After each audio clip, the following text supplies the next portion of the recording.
और जब मेरी आँख खुली तो मैं रेगिस्तान में लेटा हुआ था। उठकर आगे पीछे देखने लगा। दूर दूर तक कोई ठिकाना नजर नहीं आया और चल पड़ा। प्यास और भूख से मैं निढाल हो रहा था। चलते चलते दूर एक झोपड़ी नजर आई। मेरी आँख में थोड़ी सी खुशी की चमक उठी और जल्दी जल्दी कदम उठाए और पहुंच गया। जब पास पहुंचा तो देखा झोपड़ी घास फूस से बनी हुई है। एकदम मेरी खामोशी को किसी की आवाज़ ने तोड़ा, अंदर आ जाओ। और मैं अंदर की तरफ बढ़ा। दरवाज़ा खोलकर अंदर गया। अंदर से ये झोपड़ी बहुत खूबसूरत थी। फर्श पर कालीन था, दीवारों पर पर्दे लगे हुए थे। सामने एक ज़ईफ बुजुर्ग हाथ में तस्बीह पकड़े हुए, आंखें बंद किए हुए, मुझे हाथ के इशारे से बैठने का कहा। मैं बैठ गया। जब मैं बैठ गया तो इन बुजुर्ग ने अपनी आंखें खोली और उठे और बाहर जाते हुए बोले, बेटा रुको, मैं अभी आता हूँ। मैंने कुछ भी नहीं कहा और वो चले गए। थोड़ी देर बाद आए और मुझसे कहा, सबसे पहले खा पी लो, फिर बात होगी।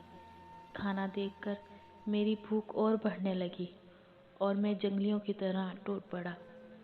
जब पेट भरकर खा लिया तो बुजुर्ग बोले, बेटा और चाहिए तो बताना। शुक्रिया हाजी साहब, बहुत खा लिया। गला खुश्क रहने की वजह से मेरी आवाज़ रुक रुक कर निकल रही थी। बेटा मेरा नाम मोहम्मद मुस्तफ़ा शाह है और मैं यहीं रहता हूँ। और मेरे इल्म से मुझे पता लगा है कि तुमने बहुत कुछ खो दिया है। इतनी सी बात शाहजी की मुंह से निकलने की देर थी और मेरी आंखों से आंसुओं की कतार शुरू हो गई। शाहजी ने बहुत दिलासे दिए, लेकिन मेरे आंसू कहाँ रुकने वाले थे। जिसका सब कुछ खो गया हो। शाहजी ने चुप करवाया और बोले, बेटा जो कुछ मैं कहने वाला हूँ वो ध्यान से सुनो। बेटा तुम्हारे वालिद मेरे मुरीद थे, इसलिए जो कुछ कहने वाला हूँ सुनो। तुमने जो गलती की है इसकी सज़ा तुम्हें तुम्हारे घर वालों को मिली। बेगुनाह होते हुए भी अब तुमको इनकी मौत का बदला लेना होगा। तुम अब सोए हुए हो इस चुड़ैल की गार में।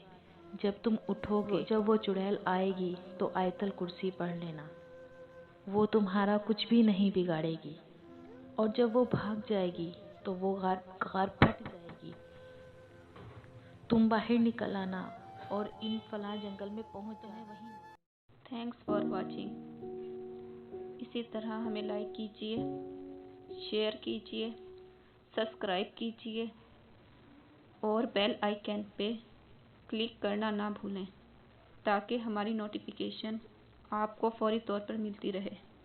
और हमारी हौसला अफजाई कीजिए ताकि हम आपके लिए नई वीडियोस, गज़लें, कहानियाँ और नावल्स लेकर आते रहें। शुक्रिया।